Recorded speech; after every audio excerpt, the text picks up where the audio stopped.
Hey, good morning. So, for anyone overstimulated in church, whether it's the people, the music, or just not being able to focus. So, I used to have anxiety blackouts, fainting spells, stomach aches, and vomiting, sweating, like pouring sweat, staining my clothes. Anytime I had to do anything involving people, especially church, don't even ask me to walk up and put the tithes in the basket. It was like pure torture for me. Um, and I had trauma, so people touching me or entering my space, like forcing a hug on me, felt like complete assault. Like I was always pissed off and mad. On top of having maladaptive daydreaming, not being able to even focus on the sermon, um, and just not wanting to be there because it was torture, I would try to disconnect sometimes too, although it wasn't on purpose all the time. And the music being super loud and annoying, lights, I can't even think straight. So I had sensitivity to noise because of ADHD and autism. Lastly, trying to worship but being super paranoid that the entire church was looking at me and focused on me. Like I would have these thoughts like, oh my God, this person's looking and they're looking at me, they're saying this and that. I had like thoughts of paranoia too. I can definitely relate to anybody still going through that. But I'm here to tell you that I don't have these issues anymore. And when I go to church, it's just me and the Holy Spirit and nobody else. I feel the same way as if I'm in my room by myself. I don't care how loud it is. I don't care who's looking. I can talk to people now.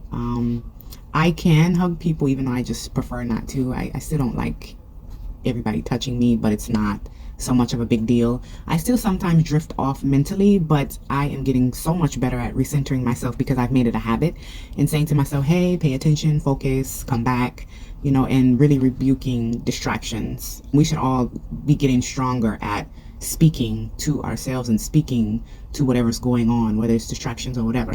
So I went through deliverance and a completely separate time with the Lord. I had a healing of the mind with all the mental illness I was dealing with.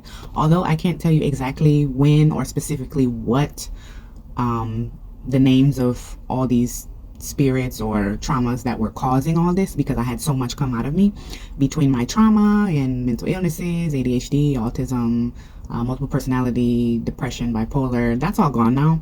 That's all I can say. And I thank God. And I definitely hope this helps someone. But I am very grateful that God knows his daughter, that I do not like talking to people. I'm not the type to walk up to people and start talking. I get overwhelmed by people talking to me. I can just about say that I think everybody talks too much. Like, even if you think you don't, because I talk so little and it really takes a lot out of me to have a conversation and it depletes me. Versus somebody else, they might need that in their life. I don't. I love living in solitude. I love being by myself. I love alone time. I know we're supposed to have fellowship with people and camaraderie. We're not supposed to be alone so that we're not tempted and things like that. We're supposed to have somebody, that can hold us accountable. We're supposed to pray together, worship together. I understand all that and I'm working on it. But he knows his daughter and he gave me a podcast for a reason, and I love him for that, because I could not imagine myself in the pulpit or going outside witnessing to people. So I'm happy that there's a way for everybody to contribute in their own way that works for them, because I am the most comfortable in my home. So I hope this helps somebody. Unpopular Girls Podcast at gmail.com for prayer, for any ideas, things you want me to talk about, any testimonies from the videos that you watched, or if you need prayer, anything, go ahead and email us, or you can message us here. All right. Thanks, guys.